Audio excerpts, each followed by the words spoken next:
All right. Hey, everyone. Welcome to the Warehouse Underground podcast number one. I'm Ben, your host, and also the creator of the warehouseunderground.com. Before I introduce our guest today, I want to give a quick summary about this new website.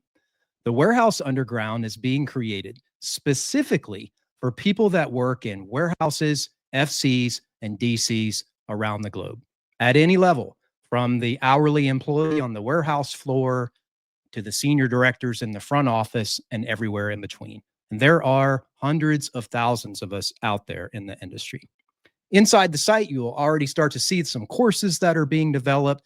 There is a member access message board that already has fresh new content in there with a dash of comedy and satire that will form a foundation of future networking and information share and knowledge share going forward. And now with the podcast series, I hope to bring to light people that are out there in the industry who are absolutely crushing it, and also people who are connected with the industry who can bring their knowledge and wisdom and value. There's thousands of you that I've already connected with on LinkedIn, but special thanks goes out to the people that have signed up for the website, and I hope to meet many more of you going forward. So, with that, I'll introduce today's guest. His name is Casey Winans. He is the CEO of a consulting firm called Fullstride, which bread and butter is advising and guiding growing operations that are considering implementing a WMS and everything that comes with that. Now, if you are a leader in this industry and you've gone through this, then you probably have some scars that come with it. If not, then this will be an excellent podcast for you. Me, myself, I've gone through this twice in my career. It was painful both times.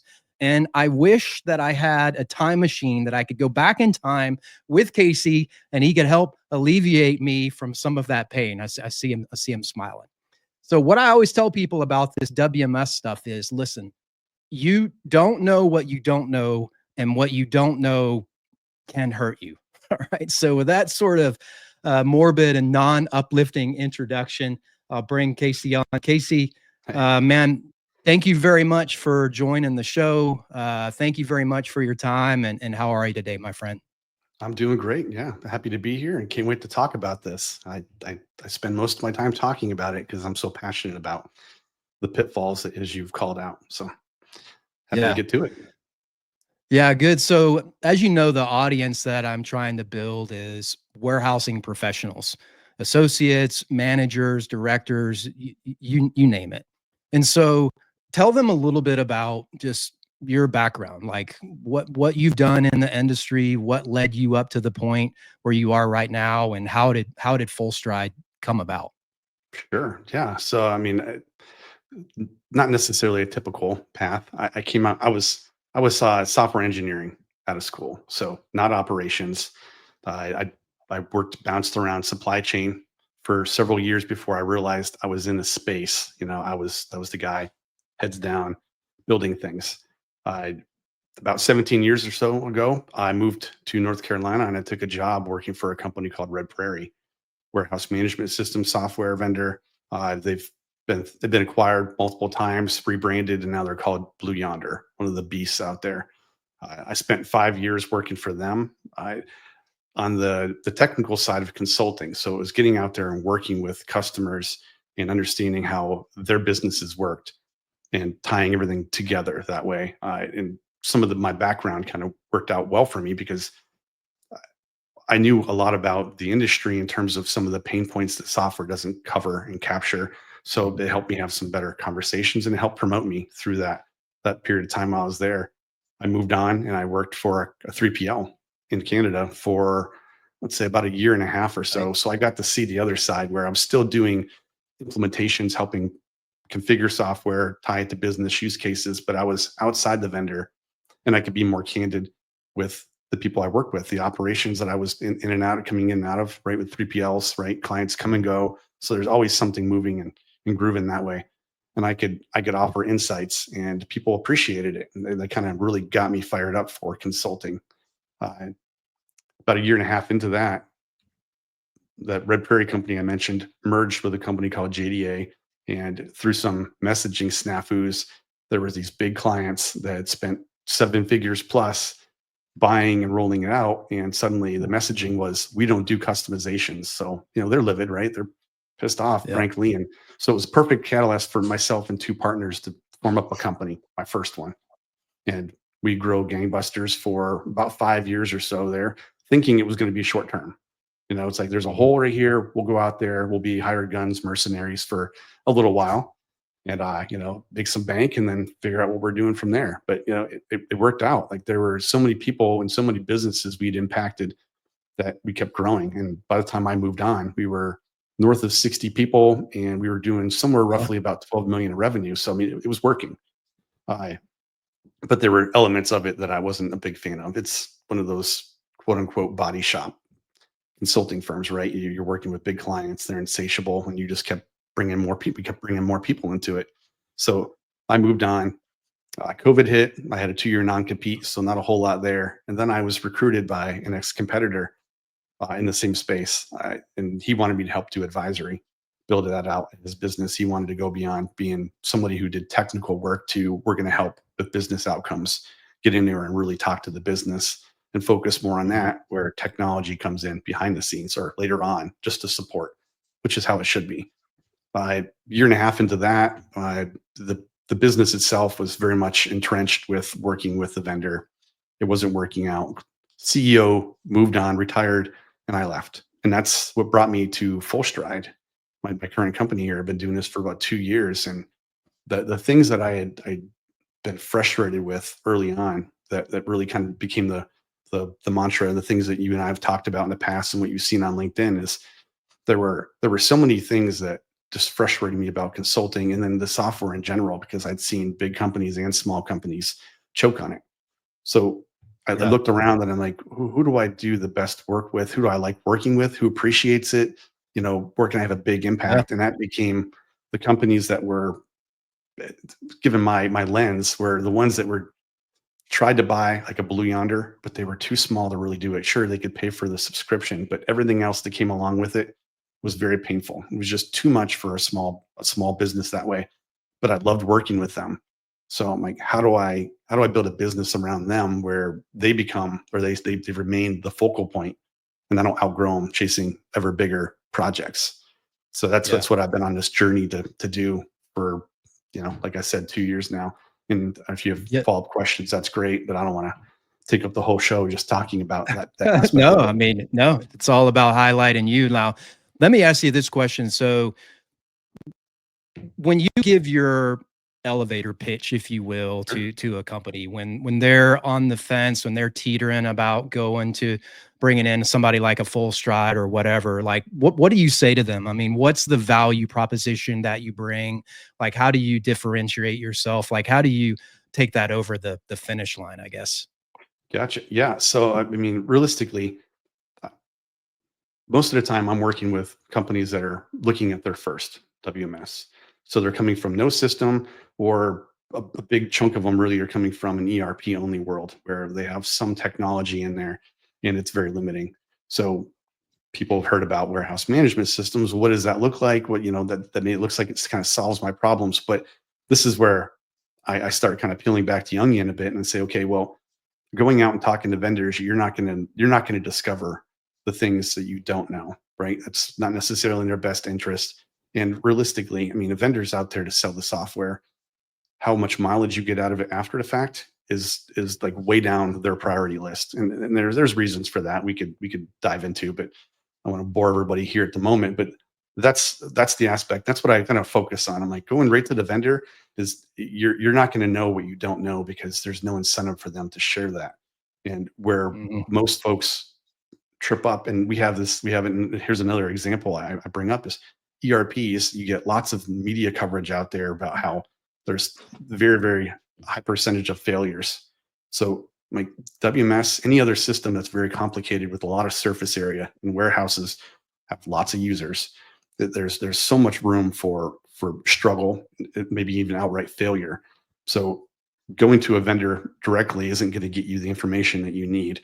You're only going to find out about some of those things after the fact. And that's when it's really painful, because someone has signed their name to it and budgets have been set. So part of the value that Full Stride brings is we help with the common and uncommon pitfalls, and we help you see around corners so that when you do go out and reach out to a vendor, you're an informed buyer and you know the tricks, you know the little tactics, and then you can also ask the really hard questions so you can get real answers from them, whether whether they want to give them to you or not. That just helps you kind of cut through the fat, because there are a lot of vendors out there, not just the few that most people see on like the Gartner's Magic Quadrant, that kind of pay for play there.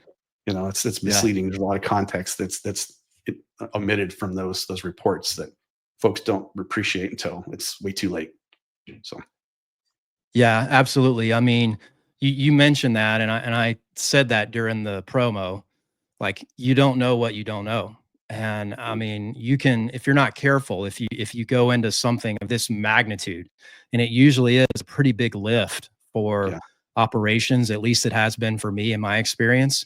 If you go into that not knowing all of the facts and everything that you're getting into, I mean, you can find yourself way in over your head very fast. And then at that point, sometimes it can be very difficult to recover. I mean, there's yeah, there's some horror stories out there of people that harmed the business. I mean, oh went yeah, to a new system, the go live didn't go well, they lost customers, they lost business, and that's very difficult to get back. So, not to like scare the listeners out there with horror stories or anything, but that's true. I mean, that can happen. And like I said, anyone who is in this industry who's gone through this, they probably have some experiences like that.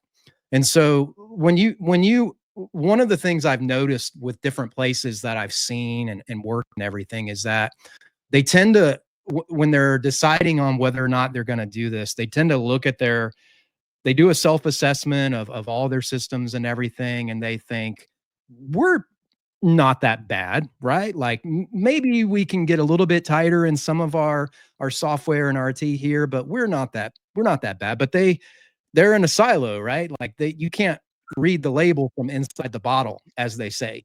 But I mean, you're in a position where you've been in the game for a minute. You've seen many, many other companies, and you've seen how this gone. So, have you ever had instances where you were going to come in and help somebody, but they just had like giant red flags that were coming up all over the place, and you're looking at it like, oh wow, like you guys are going to be jacked, like you're gonna feel pain. Like what are the warning signs or the red flags that you've seen that companies can look out for to make sure that that's not them before they try to go through something like this? sure, yeah. So I mean, I could probably take that in so many different ways. So um, I would say one of the big things that really sets people up for failure is looking at warehouse management system, seeing software, and assuming that's all it is. I implement this and my problems go away. But what really happens here when you're not prepared for it is it amplifies those little things that were annoying before and can make them almost like, you know, catastrophic, to the point where, because what humans do, and this is every operation out there, right? You're good at seeing an issue and you're creating process and workarounds on the fly. But when you add software to the mix after the fact, it's expecting all those things to be well honed, very clearly defined, and you're baking rules around them. So you have this, basically it's like a road system, right? There's not a whole lot of ways to go off road at that point. And when you need to, it's very painful. So that's one piece right there, is just looking at it and assuming that software is going to solve, basically save your day. The other piece there, and I think you alluded to it, Ben, was the fact that uh, everyone thinks processes are buttoned up, everyone's on the same page, but I don't think I've really ever walked into an operation where I would say that's true, at least to the degree where they're going to be successful without any type of extra work there. And in the space I play in now, which is where I kind of, after looking at the industry, is helping people get ready, is most of them don't have a really articulated, well articulated and documented process. It's they're growing. There's a lot of people out there on the floor that have a great understanding, but it's not equally distributed necessarily. So you have that tribal knowledge aspect, and without systems, fine, you can limp along, you can do that. It gets harder to ramp up and onboard people as you grow, but those things Mhm. need to be like a line in the sand of, I need to have this. And when people aren't necessarily game for stopping to invest in that piece of it, That's a red flag. Another one is in the same sense. There is, yeah, we have them, and they'll. I've been handed, I don't know how many times, big companies, small companies, they'll hand me something, and I'll look at maybe some process flows, maybe some basic outlines. It's incomplete. It's 10 Yep. years old, right? And Yep. people would admit, like, yeah, that's not how we do things. But that's the kind of requirements you get coming into it. Like, you're Yep. skipping a massive step here. If you can't definitively articulate how the system should work, you can't configure it to do what it needs to do, where you get the mileage, you get the better productivity out of it, you get the visibility. You can just wrap your arms around your operation and maybe grow it, adding another site, or another shift. Like, without those Mhm. things, it's just going to be a big bag of hurt, right? Way more so than you realize it will be. So those are Yeah. a couple red Yeah. flags.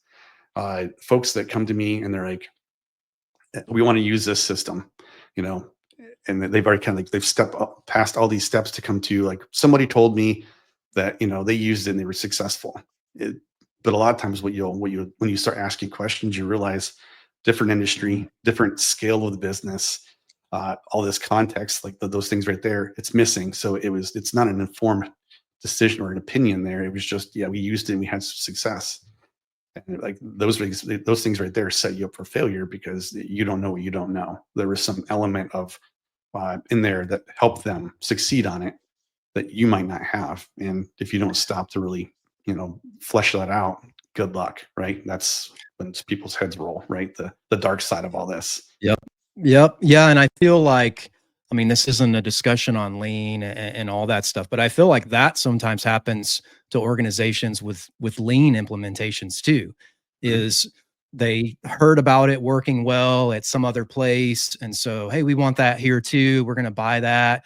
We're going to sprinkle it in, but you can't just sprinkle the sugar on top of the cake and expect it to be right. It has to be like Mhm. baked into the cake Right. as you go. And you probably see some of that too. Like, yeah, okay, this is a well-known brand, or this is a well-known software, but it doesn't necessarily mean that you can just plug and play like it's going to work. Yeah. And the tribal Right. knowledge piece, I mean, in warehousing, you go in enough warehouses, like tribal knowledge can sometimes rule the day.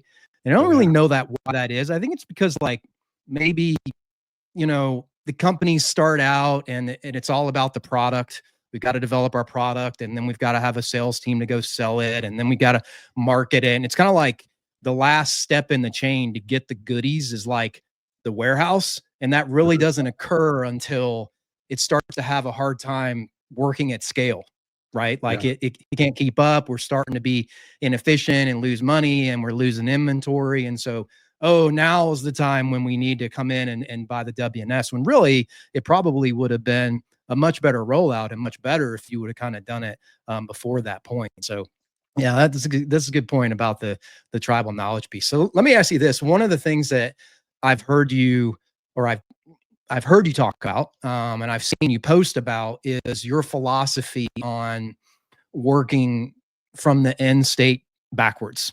And I Sure. mean, I love that. Like, that really appeals to me. I don't talk about this often, but one time in my life, I was in F-15s, and that's how we went about planning for our missions, right? We would take the target and then work backwards from there, literally, to get to the time that we arrived at the squadron.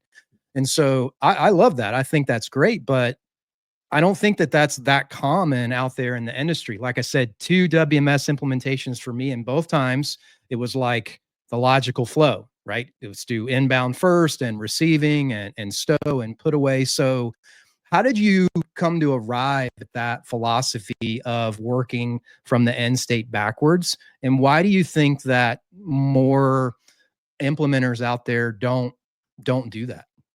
Sure. Well, I'd love to take credit for it, but it's not, it's not something I've done specifically. It's something I saw, I observed, and I adopted because we got better results for. So the general idea, anyways, is when you're working backwards, say you're starting at the shipping piece, is you're looking to see what's important to the customer at that point in time, right? You have your promises you're trying to keep, and you pay attention to the type of documentations going out, the way the pallets are arranged, some of the labeling pieces there, and then you start asking questions in terms of what that means, and then that's what kind of drives your requirements. So you're going deep there, And then once you understand why it's important, it's where does that information come from? And you start working your way back that way. It layers up, right? So you kind of like you said, you walk the process backwards and you get a pretty good sense at a minimum of what it would take to be effective on the floor. And the reason, one of the reasons I really love it is because it gets past the this is how we've done it, or the surface level observations, and it's much closer to the concept of first principles of what's really important and what needs to be done to fulfill promises. So that's one aspect of it there. And then the other piece that I like is once we have that, we walk it forward again and like, okay, well, great, it's effective, but you know what? That's dog slow over there. How do we add something to it there? Let's go back and layer in some complexity, maybe, or just different modes of picking whatever it is to get better mileage out of it, right? So it'll actually work for the operation, and you can build some KPIs around that. But it's much more informed. So that's why I adopted it, and I've had great success there. But again, smarter people than me, way Yeah. more involved in industrial engineering and continuous Yeah. improvement. I'm just one of those people that observes, and I like looking for patterns and behaviors of people that maybe are in my space or adjacent to it or way out in left Mhm. field. But I understand the philosophy, and I'm like, that is something we need to bring in. Uh, Yeah. but before that, like you alluded to, going forward, it- it's the a lot of that really kind of doesn't never gets past the status quo. It doesn't go deep enough. It's surface level where it's like, why do you do that? And a lot of people don't don't remember, right? It's Mhm. just the way we've done it, right? That the requirements, maybe it's not even needed anymore. When you go backwards, maybe you don't even pick up on that thing. And it'd be shocking to someone later on, or like, you talk about this. Well, it's not a requirement. We couldn't justify it or verify it anywhere in the operation. Maybe we missed it, but chances are it's probably an old requirement that just needs to be, you know, maybe documented somewhere, but it's not going to be making it into the future state. But another Yeah. aspect I see. Oh, go ahead. Sorry, I mean to cut you Oh, off. no, go ahead. Go ahead. I was going to say the other variation I see, instead of like, well, no process whatsoever, where you just kind of randomly pick something, is overemphasizing picking. Right? It's the shiny Mhm. object. You get the folks that are not in operations, and those are the kinds of metrics that they think about, and they're Yep. always asking about them. But the bad thing that happens there, more often than not, is you try to optimize something in the picking piece of the operation, and you introduce bottlenecks upstream and downstream. So it Yep. turned into a game of whack-a-mole. You're not really getting the mileage that you really need. So like, Yep. I understand it's shiny, it gets people talking, they're excited about it, but you know, bad things happen when you overemphasize and over-index on just one aspect of the operation. Yeah. And one of the things that I've seen, you've probably seen this too, is like when you go in to implement a WMS, you have all these different stakeholders in the operation, and they Mhm. all have their different little opinions and pet projects of what they want accomplished with the WMS, right? Like if you're Yep. talking to the associates out on the floor, the pickers, they want their screen to look a certain way. They want it to be scan, or we want to be able to key it in, right? We want to be able to do all this stuff with the end user. If you're talking to the managers, they're like, well, I want these sort of reports to come out, and I want this visibility. And then if you're CFO, they're like, when are we gonna get our savings, right? Like Mhm. when is the ROI gonna come through on this? So how do you find, like, when you go in and you do that, what do you think is the best approach to sort of appease all those different people, all those different stakeholders that have a different request of what they're trying to get out of the WMS? Because I would think that that would be very difficult. I mean, you would get pulled in a lot of different directions with a lot of different people. So, how have you accomplished that? Sure. Well, one of the big things I do early on, part of my framework, which I call clarity first, is getting all these different people into the room. Maybe not all at once. You start with a subset, but you're really focused on documenting what happens. So the first piece of it we just talked about was walking the site backwards to get this idea of what it does, what it needs to do at a baseline, and some of the requirements, so you can pick up on information where it needs to come from. So you can have a solid conversation with different people. But there's a couple aspects that Clarity First really harps on, or at least hones in on, is getting the goals from leadership documented and clarified in a way, and letting the frontline teams, the ones on the floor, right? Like, this is what they're trying to achieve. And you can have great conversations there where someone can tell you that's boneheaded, or we don't even work that way. And we can shortcut a lot of some of those conversations to get down to something that makes sense, or truly makes sense, versus, some of these siloed ideas. But the other way around too, it's the folks on the floor, right? The operations, like, well, you know what? Now I understand what the business is trying to achieve. Mhm. Now I feel like I'm part of the process, and I can offer some insights, and I know how my job is going to impact what we're doing here. And I'm Yeah, not, you it get that doesn't feel like buy-in. change is pushed on me, right? Like, why am I Yep. changing? That's stupid, like, this works just fine. And so there's all those things, and I've seen them happen so many times over the last 20 years, just about, anyways. Big companies, little companies, they're no one's immune to it, right? The bigger you are, the more complicated it can get, because there's a lot more red tape and bureaucracy. But I mean, they're always there. Fundamentally, we're dealing with people, right? So you Yeah. get lots of opportunity for miscommunication, and just hurt feelings in general. But the other aspect of that is, once you have a decent understanding from leadership and front lines to kind of pave the way for this, is getting all those adjacent teams, the ones that are outside the four Mhm. walls, but they're not necessarily in leadership. It's, sales folks, customer service, True. purchasing, and understanding what they need from the operation, and vice versa. And and more often than not, I tell people, I'm like, this isn't a technology project like I alluded at the very beginning. This is a business maturity project. Yep. Is, we're going to go from, we think we understand our business and we know where we want to go, to we're really going to know and how it works. And we'll potentially, we'll find gaps during that, which is great, because that means we're going to get some productivity out of it, some better mileage. But it also gets everyone understanding, how something small might not be so small for the operation. And I Mhm. use examples of late stage order changes, like, oh, it's just a small one, right? Customer service or sales will do it. They don't necessarily have Oh, a no. grasp on it. And then Yeah. the operation is just, they don't get a voice, they don't get a choice in it. They're just rolling with the punches at that point. And you have all kinds of ugly things that happen, right? You might be unloading a truck to do something, and guess what? Now I just affected other customers here, that Yep. the folks outside the operation don't necessarily appreciate or connect the dots on. But you know what? If they would have talked to me 20 minutes ago, this would have been simple, because it wasn't on the truck yet. It wasn't, Mhm. we hadn't wrapped it up. Like, so, like, it's this awesome opportunity for fully baking guardrails into your system. So we get past the finger pointing and the frustrations to, here's some rules here. And then, you know what? Now you're empowered to go talk to the customer in a meaningful way. If yeah, I can make that change today if you want it by 3 p.m. But after that, we're probably going to have to ship this next day, or you're going to have to return it, Yeah. right? There's some some opportunities and some trade-offs there, but they're front and center at that point. And that's business maturity, right? The more people you add to the Yeah. mix, the harder communication is. And now that you have some of those rules in place, you can build a system on top of it, and they can enforce it and remind people, and maybe even prevent some changes, so you don't have to clean up after the fact.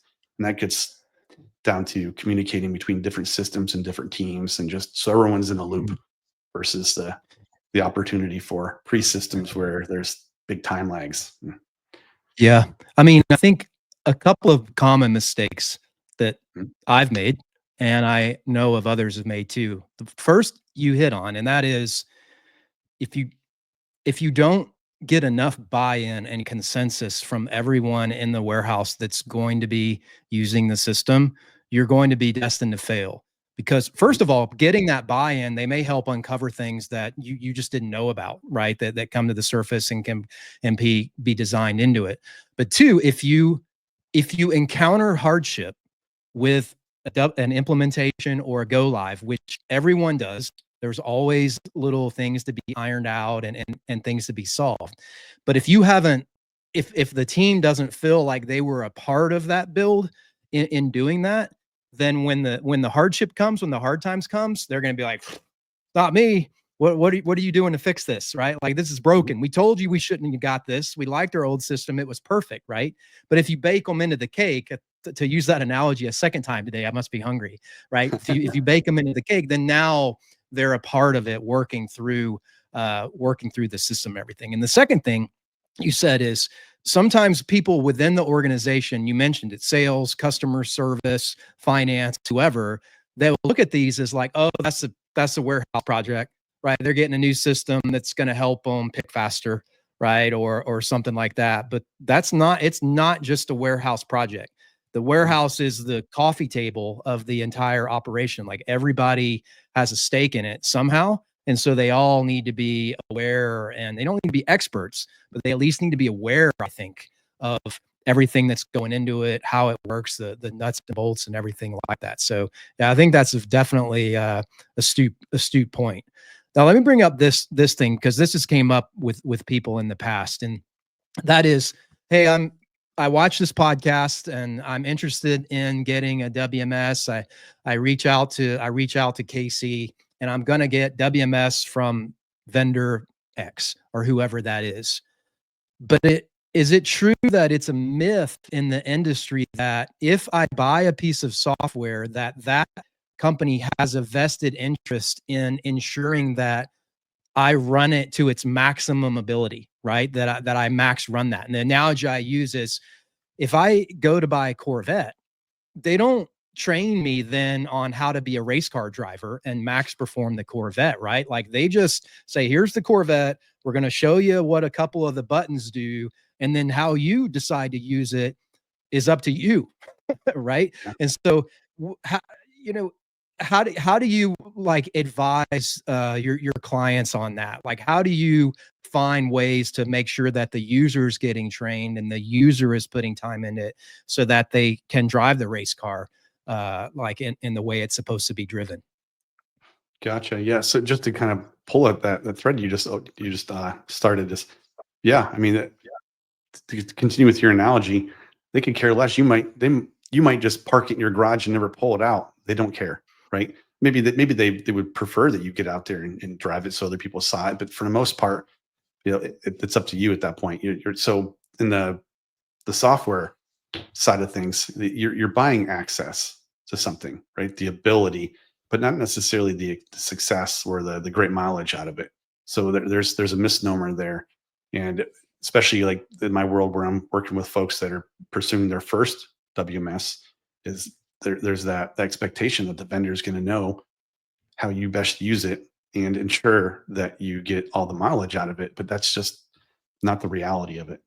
And if it was, I wouldn't have the work, and I wouldn't have the horror stories that I do now, anyways, because there's so much struggle and so much failure out there.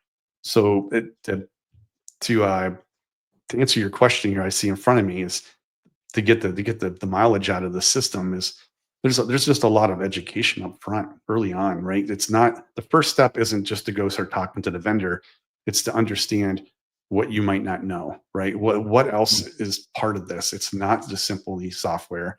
It's understanding a path to get from A to Z and not letting anything fall between the cracks. And in my experience, one of those big things there really is folks will buy, they're not ready. So the budget they had for rolling this out quickly gets consumed early on trying to figure out how the business works so you can configure the software to do it in at least some fashion. And if the business can't get more money, guess what suffers? Training, testing, and then go live support and all that stuff there, right? It just like it just exacerbates the whole problem. And I've seen it happen over and over again. And like you would think the industry itself and just the communication out there, they would eventually get rid of that, but it hasn't, right? It's been around for as long as I can remember. And it's not just warehouse operations. It's any type of complex change in a big company will have the same kind of problems. So, I mean, I talk to people all the time and they're in a different space, and the broad strokes anyways is all the same problems. And it boils down to people and communication issues, expectations that are not aligned. So how I combat that myself really is working with clients to make sure that we're doing all the things that they would typically, unfortunately, discover after they've signed on a dotted line and paid some sum. Is There you to go. get out there and Yep. let's fully bake and work through this now, because this isn't a vendor software specific thing. This is your business right here. We need to be aligned on it. And you need to understand what it really truly costs to roll this out and what Yep. failure would be if you didn't do this Mhm. step. So it's an uphill battle because people don't necessarily appreciate it until after the fact, right? Hindsight, Yeah. it's a brutal way to learn, but so many people are hell bent on doing it that way. So that's why I'm here doing the podcast, doing the stuff on Yeah. LinkedIn. We just want to share that. But in terms of max capacity, is yeah, I think I'm a big fan of getting people into the system early on, especially the Mhm. ones that really have pull and authority on the floor, where they can be the ones that are like the big proponents, or they can be the ones that poo poo on the whole thing, and then everyone else kind of buys into that, and then good luck, adoption's not going to Yep. be there, and you're going to deal with Mhm. finger pointing and a very, very Yep. expensive rollback or some other nasty growing pain kind of concept. So getting them in there and showing them that maybe it's not as scary as it sounds, and yeah, Mhm. it might look different, but you might something might be a little harder in some ways where you're used to it, but there's going to be a bunch of other things that can become simple or no longer on your plate. So like net wise, you're way ahead, and people get to see that, and it steps past the I'm harping on one particular aspect of my job that it's going to change on me, and I like the way it works today. I'm comfortable. So those are big things there, and part of that is advocating for not losing those parts of the business or those parts of the Yeah. rollout plan, and sharing stories of this is what can happen if you don't prioritize it. And it's not a hard thing to do. You just need to give it the time and make sure that you have a plan for it. And like I said, it's getting the people out there that really have some sway with the overall adoption of it. Because once they Yeah. feel comfortable, everyone else is going to fall in line too. Like, okay, that's just that's the nature of people, right? We, we, Yep. we all kind of Yep. fall into that herd mentality one way or another. So it's getting the right people in the room to make sure that they can be advocates for it. And you can catch their Yep. feedback. Because a lot of it's very genuine. Like, yeah, you called out something we hadn't necessarily appreciated. We know it early. Let's plan to fix that or work around it Solve it. or whatever we need to solve it. Yeah, effectively. Yeah. So those are the Yeah, and big it's things. a yeah, I mean, take it from somebody who's done this with a kind of a smaller, not name brand WMS, and then a bigger one that was well. There's lots of things that come up later, right? Always. That you have headed off at the pass just with a little bit of expertise and a little bit of knowledge. Now, if the for the audience that's out there, then they haven't gone through this before. Here is I'm going to lay out how this sometimes happens. So you have a new WMS, and usually, not always, but usually the IT departments of your company will want it to be an out of the box version. The less amount of add-ons and the less amount of changes and updates that happen in that, usually the happier they are, right? Because it updates better when the new versions come out and everything like that, and it runs faster in the whole thing.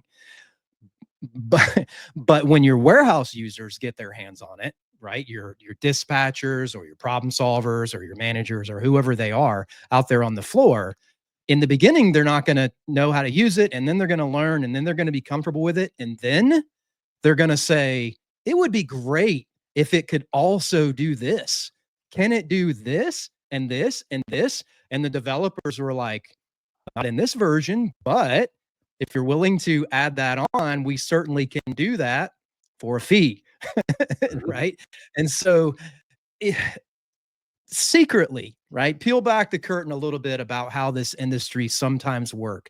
Is that the business model? I mean, is that how they get a lot of their profits, that they know, hey, if we give them a basic version, they're going to start wanting more and more things, and the pressure is going to be there on their CEO or CFO or whatever to approve them because they're for the warehouse team? Is that how they operate, or am I just paranoid and completely making that up? No, you're not paranoid. There's Okay, good. I have lots of issues with the industry standard, status quo kind of concept out here that you're alluding to.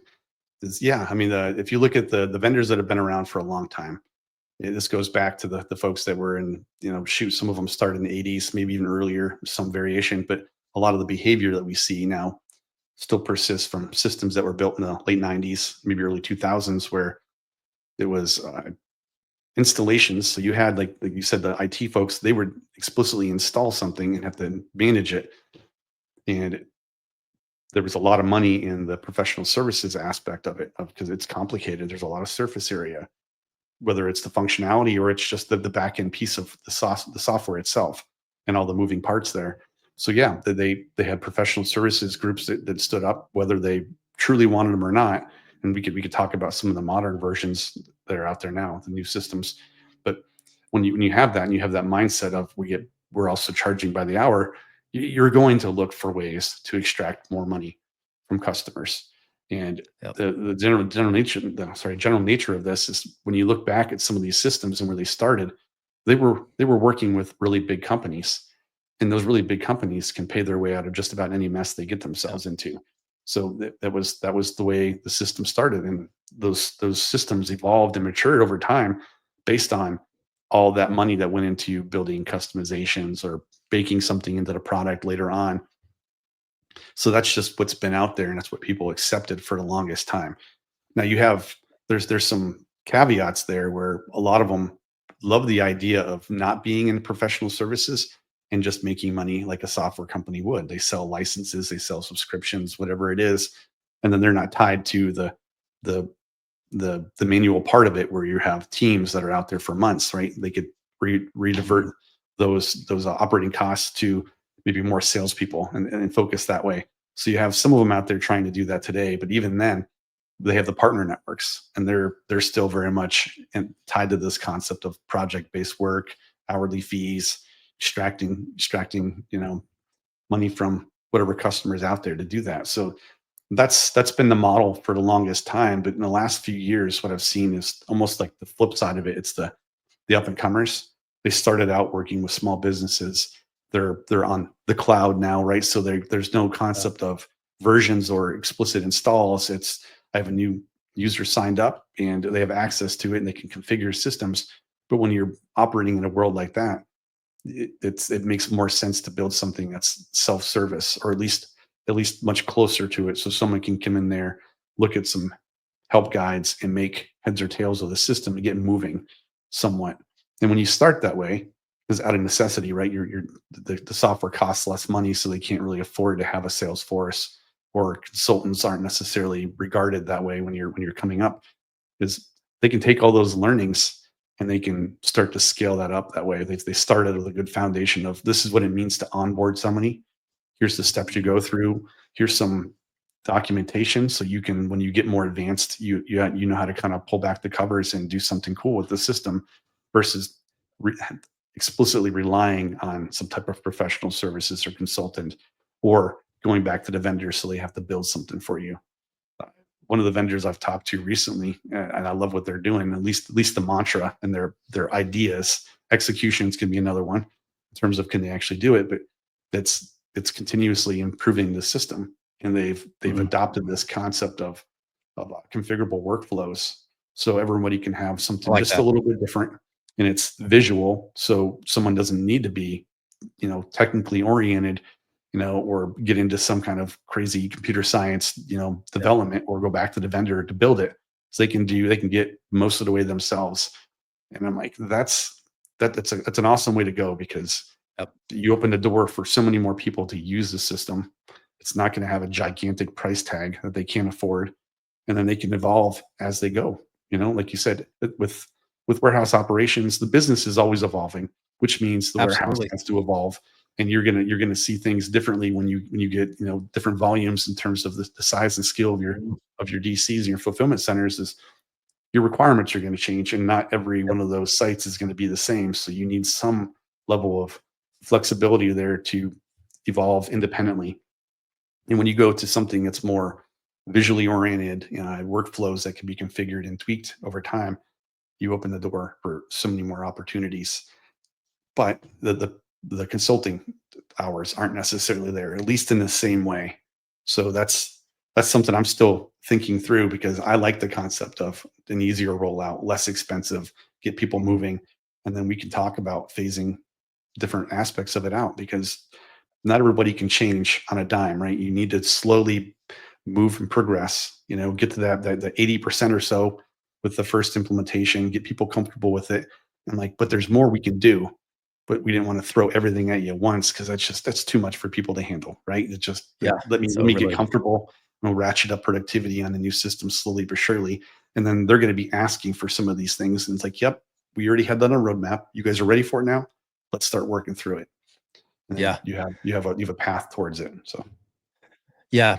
Now let me ask you this question, because this this is a thing, this is a concept that not everybody realizes when they go to implement a WMS and they have an ERP. And that is, if you've got two systems that are not connected, right? You have the WMS and you have the ERP. So the WMS is a bolt-on. There's some systems out there where the ERP is everything. It's the ERP and the WMS. But most professional WMSs that are very configurable are separate from the ERP, at least in my experience. Maybe I'm incorrect on that. But the thing that sometimes can bite people is the critical nature of the upload and the download of the information between the two systems. And I've ran into this pitfall, and I know of other people that did too, that those two systems had a hard time talking. A lot of information errored out. It just went out into the nether. Like, no one knew what happened to these orders. They didn't download. They weren't fulfilled. Warehouse gets blamed. Hey, why didn't you fill this order? Well, it never downloaded. We never saw this order. Well, where is it? No one knows, right? Because there's a pitfall. So is that, I mean, is that a reality? I mean, is that a thing that people need to be very aware of, about how well the two systems can integrate and talk back and forward? Or is that just kind of in my experience only? Because it caused a lot of issues for the ops that I ran for about the first 2 or 3 months before we really figured it out. sure, yeah, uh, highly common. And one of the reasons being, and what I've told so many clients and prospects that I've worked with through Fullstride, and then various other businesses and jobs I've had in the past, is just there's a difference between integrated and integratable. And most of the time, when you're dealing with a WMS, it's integratable with other systems, especially the highly capable ones. And what that means is, you'll go back to just warehouse management systems in general here too, right? Lots of surface area, lots of opportunity to configure it very uniquely from somebody else. And there's the opportunity to pay for something that's, that you've either built in house or you've had the vendor do, and that's going to be unique, which means when you go to talk to another system, you got to deal with those unique aspects of it, or the things that, like, no one else would see because it's unique to you. That plays out the same way on the ERP side. You get these ERPs that are highly configurable, but they're also things you can have built out that are unique to you. And once you've done that, the integration is going to be, it's not off the shelf, right? There's pieces, there's aspects of it, excuse me, that you're going to have to address. And one of the big things I see, and this is just broadly across whatever system you're doing, is this overemphasis on what I would call the happy path. When everything goes well, right? All this focusing, a lot of times the testing will be just on that. And thumbs up, it's going great, but you control the scenarios, right? And we all know, inside of a warehouse, Yeah. things are going to go sideways. Customers are Well, going to do crazy things, other yeah. systems, all kinds of stuff will happen and go haywire on you. So it's great. Happy path, that's the easy part. uh, you need to account for all the exceptions, at least most of Contingencies. them, right? And then have some kind of framework to deal with the ones that no one anticipated, because you're never going to get all of them. So that's common with anything you're developing there, when you're building and rolling out an ERP, when you're rolling out a WMS, and especially when you're dealing with the communication between multiple systems. And it's making sure that, yeah, great, I got this is how it should work. But when we get into weird scenarios, do we have a way of capturing that so it doesn't get lost somewhere, for one, so at least it's documented, but also we alert the right people in a timely manner so we can make adjustments and get going, right? Because, for instance, I'll give you an example. You ship something out, you send a message back from the WMS saying, hey, this order is done, bill it out to the customer, and something fails and they get it. And then you have this contractual aspect right here now where they can think, like, well, I only got some of this and you can't Right. guarantee it and you didn't get paid for it. And I mean, that's just one little silly scenario. There's thousands, right? So it's anticipating those and then building your test cases and your training to intentionally break it. What happens when this goes sideways? We've seen it before. Okay. And then you have that planned out. So instead of being frantic and running around and, upset, yeah, well, we have a path for this. We even have an SOP to deal with these weird things. So we've Oh, gone that far to deal with it. So that's a big aspect. But one other piece in there, when you add another system to the mix, there's this concept of source of truth, right? Where's the data that you rely on live? But the de facto master copy of it. And I've bumped into this so many times over 20 plus years here. If everyone loves to say it lives in the ERP, but there are things that the ERP can't track and has no business tracking because fundamentally it's a finance and accounting tool with all these Frankenstein modules built on top of it. And that's frankly, that's why it sucks for operations, because it wasn't built for it. Not the kind of transactions and the real-time interaction that you need inside of a warehouse, is just one example. So with that realization, then you're gonna quickly identify the fact is the ERP doesn't need to understand all the physical aspects and characteristics of your inventory, but a warehouse management system does.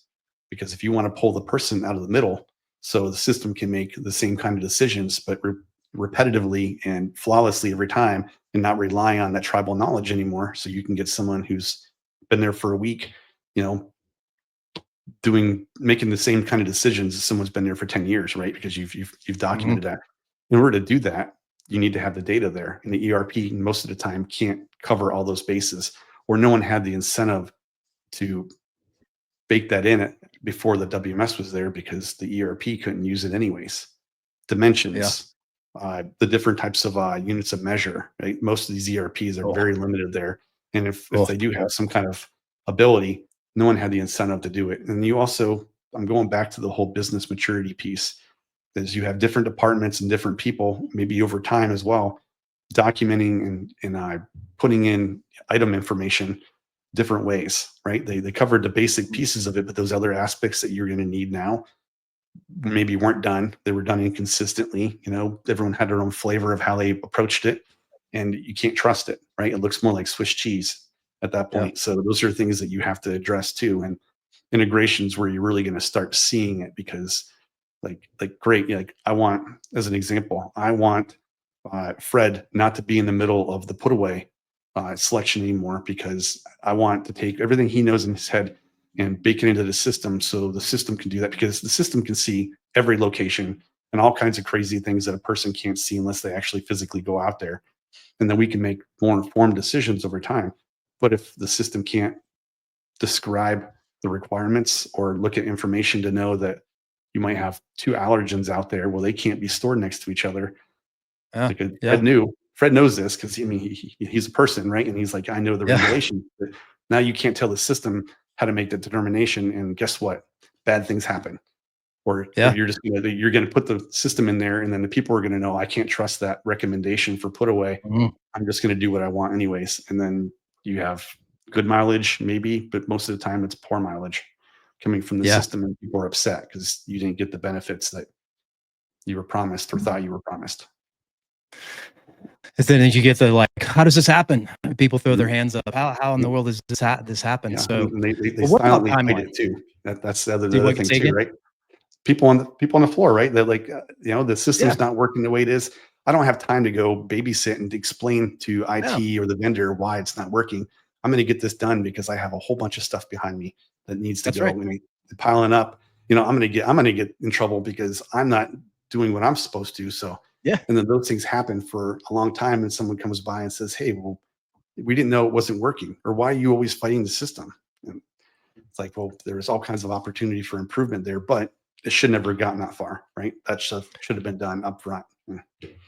Yeah. I mean, the warehouse It's really folks, designed. that's what they're gonna do. They wanna pick and they wanna ship to the customer. If the system is getting in their way from doing that, then they're gonna figure a end around Oh to yeah, do that. And in we'll the end, that report could be all. Yeah. harming you. That's what they're gonna do. Well, Mhm. what about timeline? So if I want to put in a new WMS, what do I say to my CEO who says, okay, well, how long are we going to be down for? Are we going to be back up to full speed within a month? Are we going to be back up to full speed 6 months? Like, what should I condition my customers for when it comes to coming out of the go live and being back up to speed again Gotcha. in I, general? I've been part of systems that went really well. And inside of 2 weeks, they were already exceeding what they did before, Oh, nice. which is Wow. not normal, but it Whoa. can happen. I've been part where it's been Jealous. several months and they're still limping along because Yep. they cut corners, right? And then they couldn't go Mhm. back, or politically, or bureaucratically, it was just not what they were going to do. Someone was going to not let that happen. So everyone's doing overtime, stressed out, turnover is crazy. So I've seen Yeah, both my eye extremes. twitching. Yeah, yeah. And I mean, there's lots of ways to mitigate that too, in terms of making it easier to ramp up, so you're not at full volume. And one of those tricks, effectively, if you have the opportunity, is working with your customers and letting them know that, hey, I'm Mhm. rolling out some new technology, which means we're not going to be as quick as we were beforehand temporarily. So can we move up some of your demand right here, and we'll fulfill some orders to give us some breathing room. And that helps everybody on the floor as they're learning the new system and getting out there, versus, yeah, great, they had some classroom training, they had some mock go lives, which are a must have in my opinion. uh, but they have an opportunity to take their time with the system for the first couple of days and ask questions along the way if things don't make sense, and they have a natural progression to ramp up.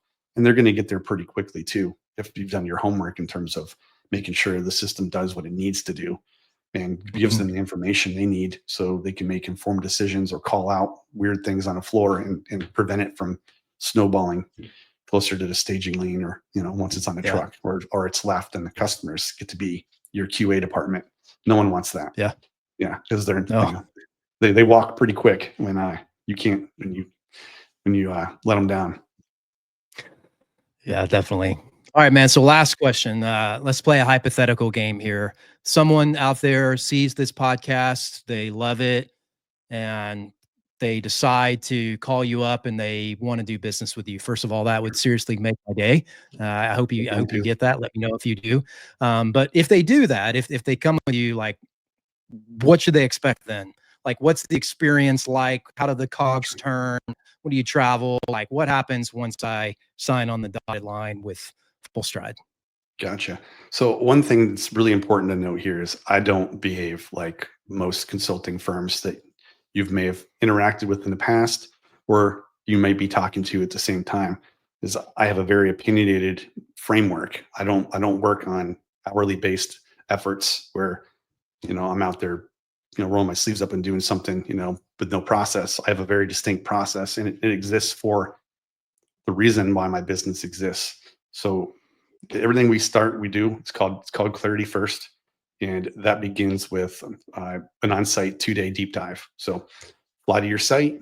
We have an agenda that we work together with beforehand, and I walk the process backwards. We figure out what's minimally required to be effective.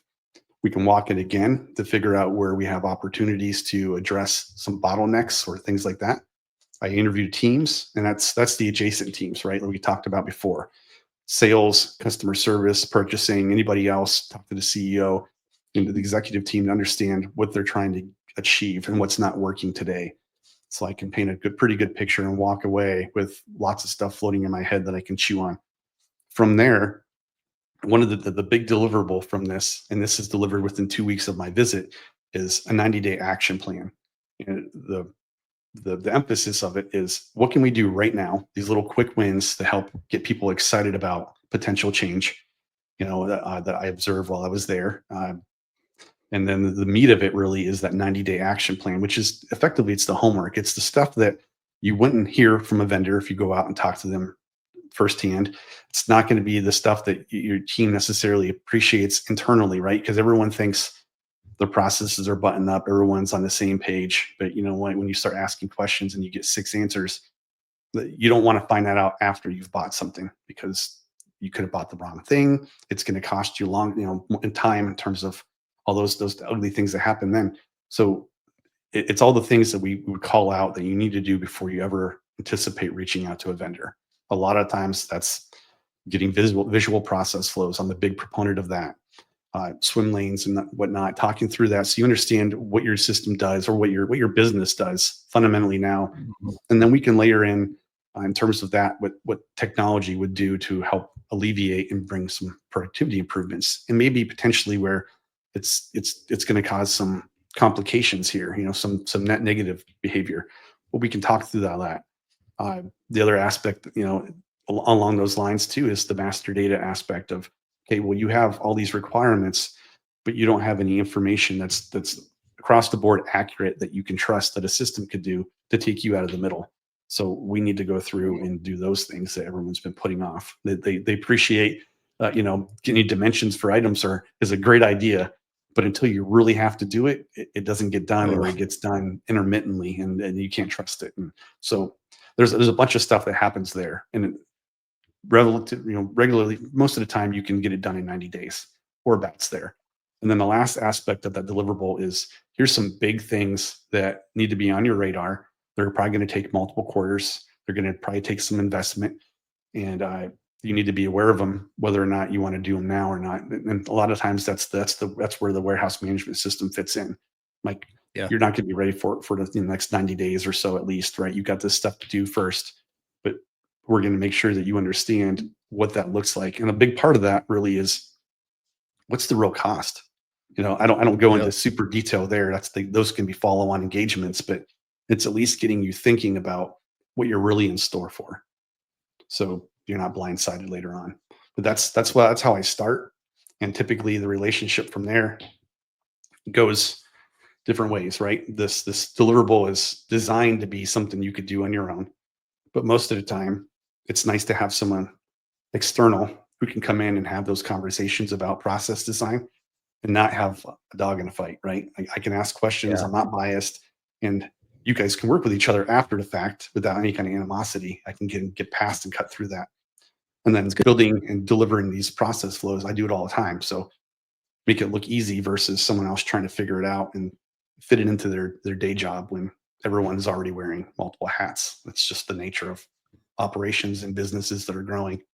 So that's how we start. And there's lots of ways we can work together after the fact. I can help with selection in terms of help. Excuse me. That's what happens when you talk a lot. Help you figure out what vendors make sense based on what your business, and cut through. There's like 200 plus vendors out there, and that's an old stat. So who knows where it is now? Yeah. There's new ones that pop up all the time. All right. So cutting through the fat there anyways, and then helping you talk to the vendors to make sure that they actually support what they say they do. And that's probably a whole other podcast episode there in terms of it's hard to research stuff that happens. Yeah. Sorry. It's hard to research them. I mean, it's not like you can go on Amazon and read a review of them. Like, you got to kind of be in the know. You got to be networked, or kind of lean on somebody like you, because the information is hard to pull out. And it's crazy because it's a huge investment, right? It's a big investment in time and money. So yeah, absolutely. I think that's the status quo piece of it, in terms of like keeping things obscure, opaque, because people make money on your misfortune to an extent. And it doesn't help that most of the vendors out there, maybe some of the newer ones where they're smaller and they're chasing it differently, but most of them all want to look like the biggest ones out there. So we're everything to everybody. We want to boil the ocean right now. Sure, we support your very weird niche use case. They really don't, but unless you have teeth in your requirements, it's an easy yes for them, because they'll highlight some aspect of it and like, we do work orders.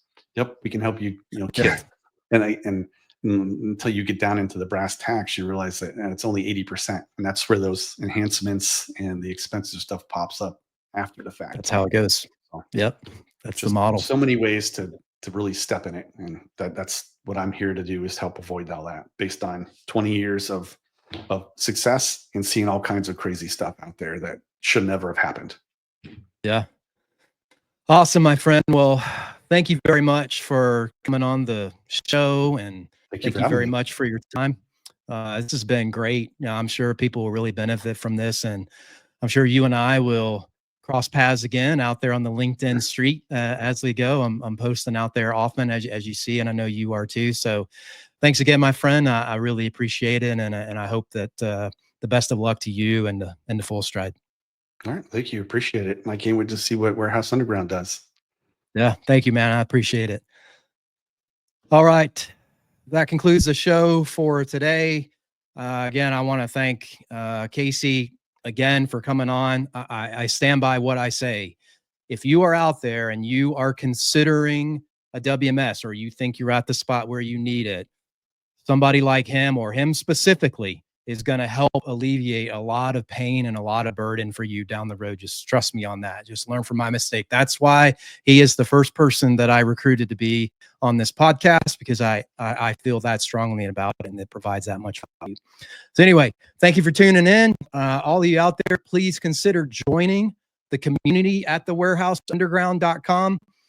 There's only good things that can happen when we network, when we information share, and look for more podcasts in the future. And until then, I'll see you next time.